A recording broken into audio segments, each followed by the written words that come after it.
आज बात भारत के एक ऐसे स्वतंत्रता सेनानी की जो नायक भी थे और उतने ही विवादास्पद भी।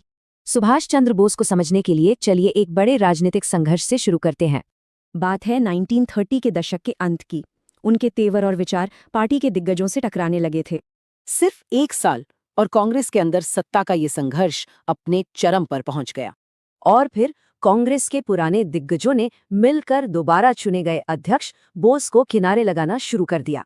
सुभाष के भाई का ये खत बताता है कि ये टकराव कितना व्यक्तिगत और कड़वा हो चुका था। बस यहीं पर मुख्यधारा की राजनीति में उनका करियर एक तरह से खत्म हो गया। यहाँ आज़ादी को लेकर सोच का फर्क साफ दिखता है। बोस को एक अलग, ज्यादा आक्रामक रास्ता सही लगता था। बोस को यकीन था कि ब्रिटेन के दुश्मन ही भारत के दोस्त हैं, और इसी के लिए उन्होंने ये खतरनाक यात्रा की। ये थी इंडियन नेशनल आर्मी या INA, बलपूर्वक भारत को आज़ाद कराने का उनका हथियार। उन्होंने INA को बढ़ाकर करीब 40,000 सैनिकों और स्वयंसेवकों की एक ताकतवर फौज बना दिया। सिर्फ सेना ही नहीं, उन्होंने अपनी करेंसी और कानूनों के साथ एक अस्थायी सरकार भी बना डाली। चलो दिल्ली, ये था उनका नारा।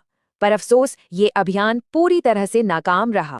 सप्लाई की भारी कमी थी और सामने थी ताकतवर ब्रिटिश इंडियन आर्मी। नतीजा, पूरी तरह से नाकामी। तो जाहिर है सैन्य तौर पर INA नाकाम रही, लेकिन असली कहानी तो अब शुरू होती है। और यही कहानी का सबसे बड़ा मोड़ आता है। INA की असल जीत हार के बाद हुई। जंग खत्म हुई और अंग्रेजों ने INA के अफसरों पर मुकदमा चलाकर एक मिसाल कायम करने की सोची। मगर एक मुस्लिम, एक हिंदू और एक सिख को एक साथ कटघरे में खड़ा करके अंग्रेजों ने गलती कर दी। इन मुकदमों ने पूरे देश में आग लगा दी।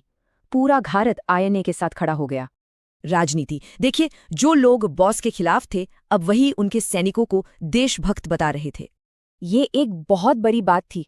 अंग्रेज समझ गए थे कि अब वे अपनी ही भारतीय सेना पर भरोसा नहीं कर सकते। यहाँ तक कि ब्रिटेन के प्रधानमंत्री ने भी बाद में माना कि ये ट्रायल ही असल टर्निंग पॉइंट था। तो एक तरफ उनकी देशभक्ति और हिम्मत के लिए उन्हें नेताजी के रूप में पूजा जाता है, लेकिन दूसरी तरफ उनके तरीके फांसीवादी ताकतों से हाथ मिलाना कई मुश्किल सवाल खड़े करते हैं। तो आखिर वो क्या थे? एक गुमराह देशभक्त या एक यथार्थवादी क्रांतिकारी?